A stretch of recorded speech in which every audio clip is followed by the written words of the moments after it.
पीछे एक गांव था, इसका नाम नाहूब गांव। तो जैसा कि ये मेरा तीसरा दिन है, तो मैं राजगीर से निकलने के बाद ऐसे नालंदा जा रहा हूँ। तो मुझे पता नहीं है रास्ता कैसे क्या है, और सुबह से मैंने कुछ खाया भी नहीं था। तो गांव में एक नाहूब गांव में घुसते ही एक बड़ा गांव था और समृद्ध गांव था, पूरा पक्का घर सबका ही था। तो घुसा तो लोग मछली कैनल से निकाल रहे थे, नहर से।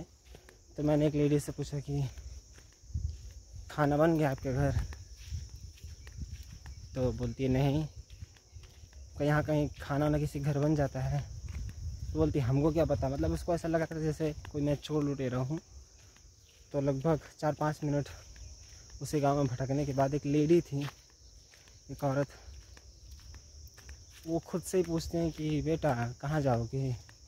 तो मैंने बोला मुझे ऐसे ऐसे इधर उधर जाना है। तो बोलते खाना ना खाए? हमने बोला नहीं। तो बोलते खाओगे? हमने बोला खिलाएंगे आप? तो बोलती हाँ। तो भाई वो खुद से बुला के लेके गई अपने घर में, कोई दूसरा काम कर रही थी, अपना काम छोड़कर खाना दिया भरपेट मुझे। और खाली खाना ही नहीं दिया, खाने के साथ लाई होती है, मतलब भुजा हुआ चावल, वो भी दिया। बोले कि रास्ते में तुम खा लेना और अभी जाओ घर। हमको ममता लगता है, तुम इतना घूम रहे हो पैदल पैदल।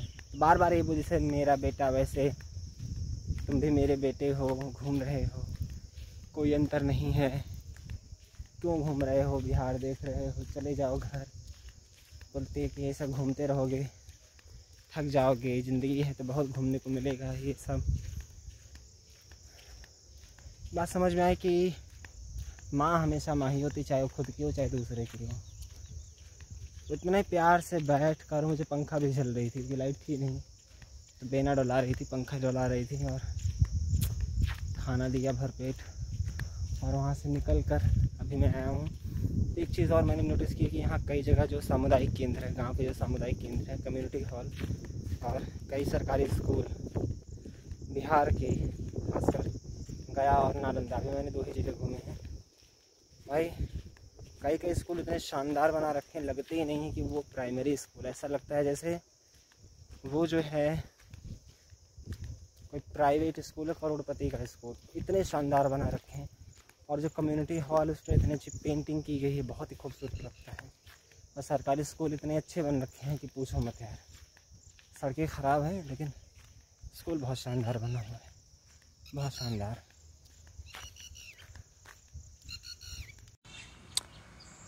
बात यह है कि मैं अपने शेड्यूल से कई दिनों पीछे चल रहा हूँ, और सच कहूँ तो अपनी फ़िज़िकल कैपेसिटी से भी ज़्यादा चल रहा हूँ, और मन बिल्कुल नहीं कर रहा आगे चलने का।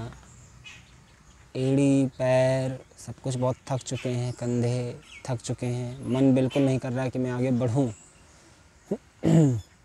इसलिए मुझे जाना था एक और जगह, उसका नाम है मैप पे रुक्मिणी स्थान एंशिएंट बुद्धा स्टैचू, जो कि भगवान बुद्ध की वो भूमि स्पर्श मुद्रा में इंटैक्ट मूर्ति है, और काले पत्थर की बनी बहुत सुंदर मूर्ति है।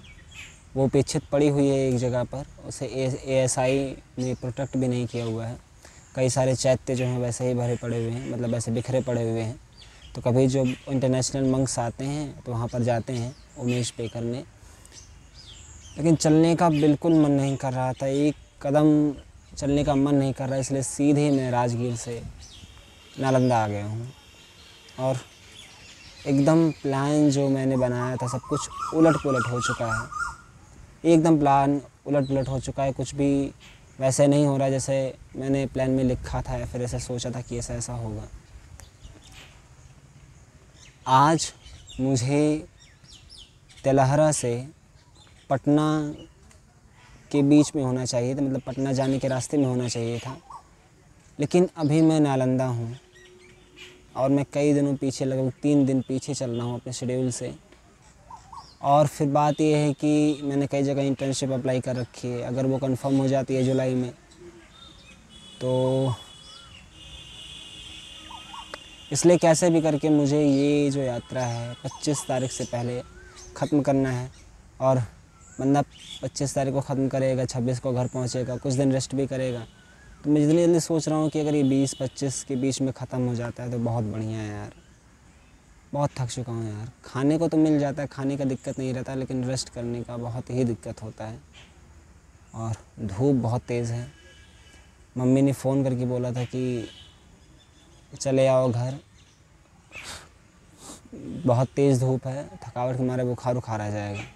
जहाँ भी मैंने खाना खाया है उधर नाहोब गांव में, वहाँ जिस आंटी ने खाना दिया वही बोले बाबू चले जाओ घर, धूप बहुत तेज़ है, बीमार उमार पड़ जाओगे, शरीर जब तक सही है तब तक ज़िंदगी बहुत घूमने का मौका मिला है, ऐसा उन्होंने बोला। लेकिन अभी अगर नालंदा घूमने के बाद अगर हिम्मत हुई तो मैं उस स्थान पर जाऊंगा। खाली वो एक स्थान नहीं है, वो एंशिएंट बुद्धा स्टैचू वाला, वहाँ महामौगलन का स्तूप भी है। और यहीं नालंदा में तो 2 जगह है, एक सारिपुत्र का स्तूप भी है, वहाँ तो मैं जाऊंगा ही, तो पास में ही है। लेकिन यहाँ से 3-4 किलोमीटर पीछे है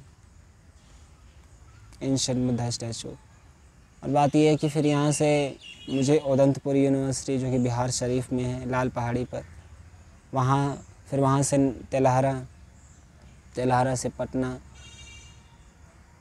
इतना थक जाता है यार, बहुत बहुत ज़्यादा थकावट है। खैर ये देखिए आप, ये नालंदा यूनिवर्सिटी है।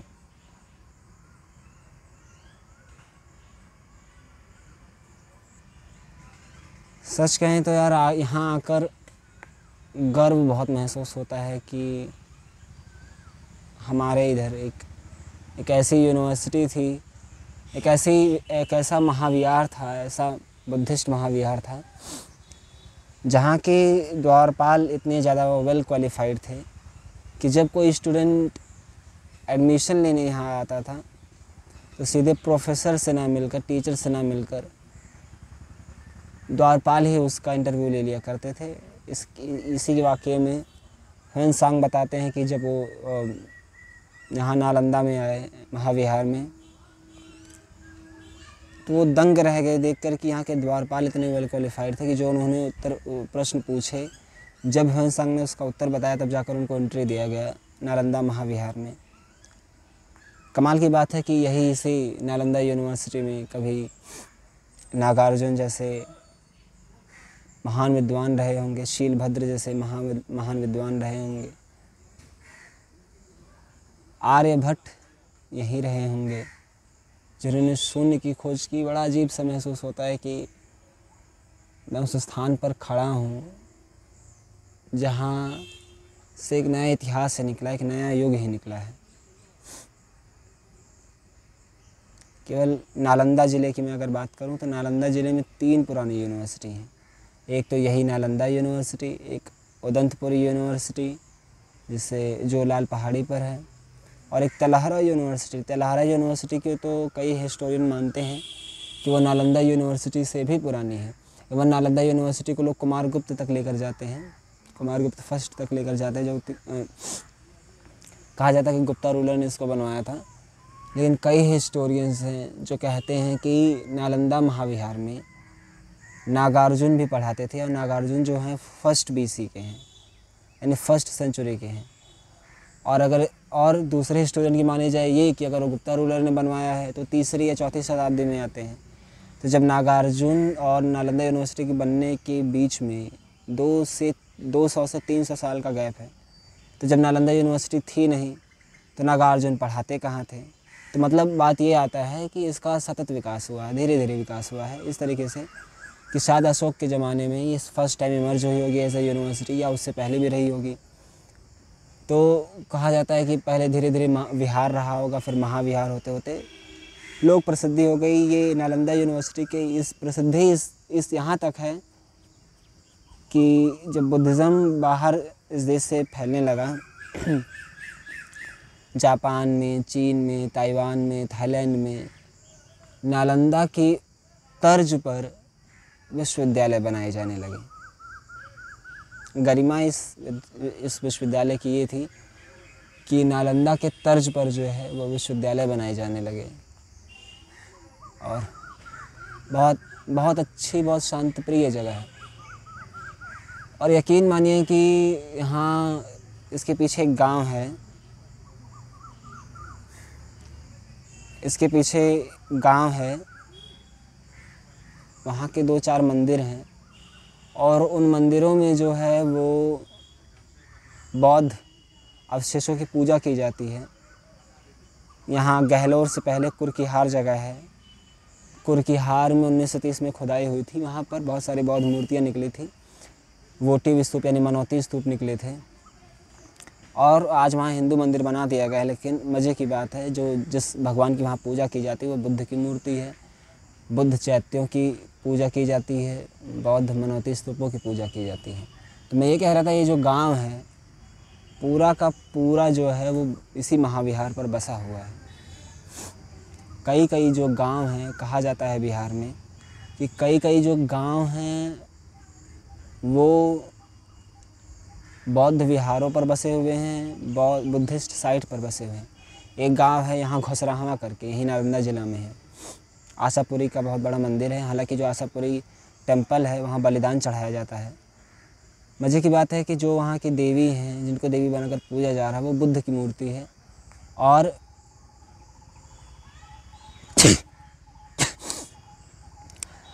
सॉरी, और जो वहाँ है घुसराहवा की मैं बात करता हूँ। घुसराहवा में जो और जगह है, पूरा गांव है, तो वहाँ के घरों के आंगन में जो है वो गुप्त काल की ईंटें लगी हुई हैं। उनके आंगन में जहाँ वो नल चलाते हैं, गुप्त काल की ईंटें हैं। कई घरों में बुद्ध की मूर्तियाँ ऐसे कुल देवी देवता बनाकर पूजा जाता है। तो ये बिहार है बाबू, यहाँ कई सारे जो सेटलमेंट्स हैं, कई सारे settlement are situated on Buddhist place. और घूमते हैं, बहुत सीन और बहुत बढ़िया जगह है ये। अभी तो मैं बरगद के नीचे, एक पेड़ की बरगद के नीचे बैठा हूँ। बहुत शांतिप्रिय जगह है यार, बहुत बढ़िया। घूमते हैं फिर बताते हैं। जैसे कि अब वहाँ से एंट्री होती है और 35 रुपये अगर आप ऑनलाइन बुक करते हैं टिकट तो 35 रुपये, और अदरवाइज़ ऑफलाइन का तो 40 रुपये है। तो ये भारत का झंडा है और उधर जो है उधर लिखा हुआ है archaeological survey of India Nalanda. और फिर उसके बाद ये एंट्रेंस शुरू होता है। तो ये बताते हैं granary cells of monastery number 1 1916 to 18।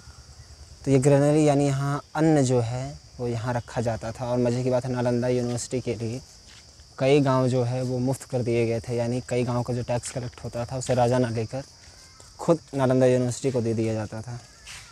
और ये है vertical excavation trench from site of temple number 3 1917-18। तो ये कितनी बड़ी ट्रेल आपको दिख रही है। और आप अंदाज़ा लगाइए कि ये जो इधर खेत हैं, इधर उधर खेत हैं, जब इसे खोदा गया था। और आज तो ये पूरा महाविहार ही है। ये है temple number 3 and vertical trench temple. ये जो आप देख रहे हैं, ये जो आप जब भी नालंदा की तस्वीर देखते होंगे तो यही तस्वीर दिखाई जाती है। तो मैं यही कह रहा था कि उस ज़माने में एक खेत था, आज भी कई सारे जो खेत हैं उसके नीचे जो उसके ऊपर उसके नीचे जो है नालंदा बिहार के नालंदा विहार के पाए जा सकते हैं अवशेष। Monastery number 7 and Sarai Mount in the background of excavated remains of Nalanda Mahavihar.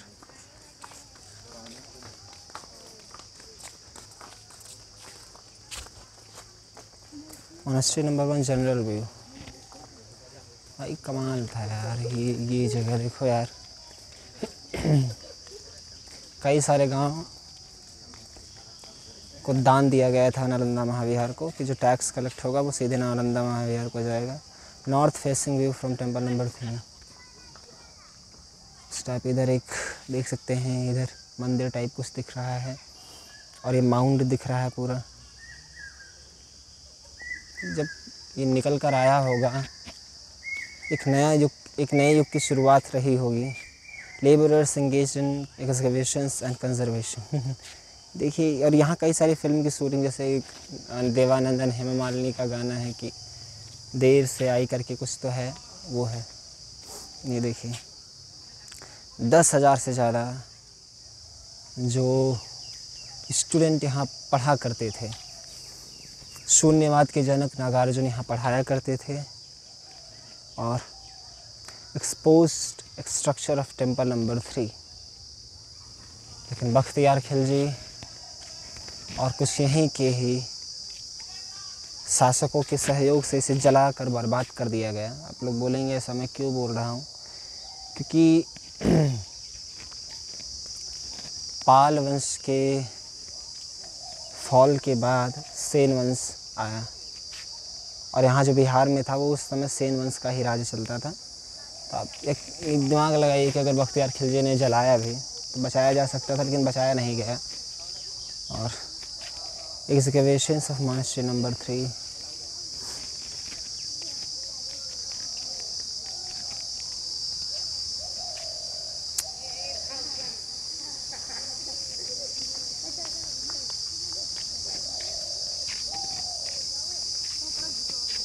Temple number 3 यही मेन टेम्पल है जिसे आप हमेशा देखा करते हैं। और ये अपनी नक्काशी के लिए ही जाना जाता है। ब्लॉग बनाते हैं भैया? बना नहीं रहे भाई लेकिन बन गया अब आप लोगों का। ये ऐसा रिकॉर्ड रख रहे हैं यार कि कभी आए थे इधर, तो डाल देते हैं यूट्यूब पे। I am not blogger. इनका बना दीजिए सर, इनका आवा तो और बना दिया। Temple number 12 and वोटिव stupa means like मनौती स्तूप। जो मैंने ये वोटिव स्तूप होते हैं, और वोटिव स्तूप वो होते हैं जैसे कि हर कोई राजा महाराजा नहीं होता था उस टाइम पर, तो स्तूप नहीं बनवा सकता था। जो छोटे लोग होते थे तो वो स्तूप के आकार का बना देते थे। तो ये स्तूप का आकार यही वोटिव स्तूप है ये सब। और हज़ारों की संख्या में जब उसकी खुदाई हुई थी, हज़ारों की संख्या में वोटिव स्तूप मिले थे। Decorated line plaster in temple number 12, चूना पत्थर से बना हुआ था ये। और ये महाकाल का चित्र है। महाकाल जो है वो तिब्बतन बुद्धिज़्म में बहुत ही इम्पोर्टेंट जगह रखते हैं अपनी।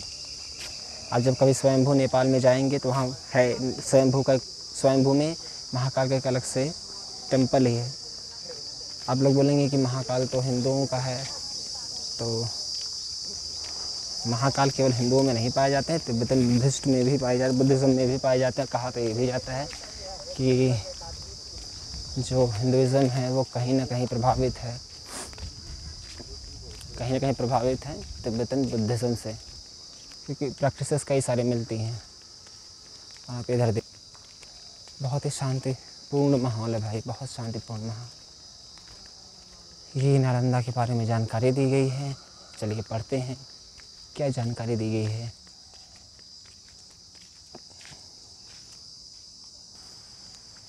जैसे देखिए, यही फिर बताया जा रहा है कि प्राचीन युग के महानतम विश्वविद्यालय के रूप में प्रतिष्ठित नालंदा महाविहार की स्थापना गुप्त सम्राट कुमारगुप्त प्रथम 413 से 455 ईस्वी द्वारा की गई थी। लेकिन उधर आप पढ़ेंगे कि धर्मशास्त्र के ऊपर किधर गया, उधर नागार्जुन दिख रहा है। इस संस्थान से जुड़े विद्वानों में नागार्जुन थे। तो जब नागार्जुन पहली शताब्दी के थे और कुमारगुप्त 413 में पैदा होते हैं, तो कैसे ये हो जाएगा कि 200-300 साल के अंतराल में एक ही व्यक्ति पुनः जन्म लेकर थोड़ी पढ़ाया गया। ये नालंदा महाविहार 1500 साल पुराना बताया जाता है, 1600 साल पुराना बताया जाता है, इससे भी ज़्यादा पुराना, क्योंकि यहाँ अशोक सम्राट काल की ईंटें तक भी मिलती हैं। लेकिन हमारे यहाँ के इतिहासकार पतन क्या खाकर पैदा हुए हैं भगवान। कन्नौज नरेश हर्षवर्धन 606-647 ईस्वी एवं पूर्वी भारत के पाल शासक 8वीं से 12वीं शती के समय में भी महाविहारों का राज प्रश्रय अनवरत प्राप्त होता रहा। यद्यपि इस महान शिक्षा संस्थान का क्रमिक ह्रास परिवर्ती पालवंश शासकों के समय से ही प्रारंभ हो चुका था, किंतु लगभग 1200 ईस्वी में बख्तियार खिलजी के आक्रमण के परिणाम स्वरूप नालंदा की कीर्ति पूर्णतः धरती के गर्भ में समा गई। भारतीय पुरातत्व सर्वेक्षण द्वारा किए गए उत्खनन 1915-37 तथा 1974-82 से यहाँ ईंट निर्मित 6 मंदिरों एवं 11 विहारों की सुनियोजित श्रृंखला अनावृत हुई, जिनका विस्तार 1 वर्ग किलोमीटर से भी अधिक है। लगभग 30 मीटर चौड़े उत्तर दक्षिण और महाविहारों मंदिर भग्नावशेषों के साथ साथ प्रस्तर कांस्य एवं स्टकों में निर्मित अनेक मूर्तियाँ तथा कलाकृति उत्खनन से प्राप्त हुई।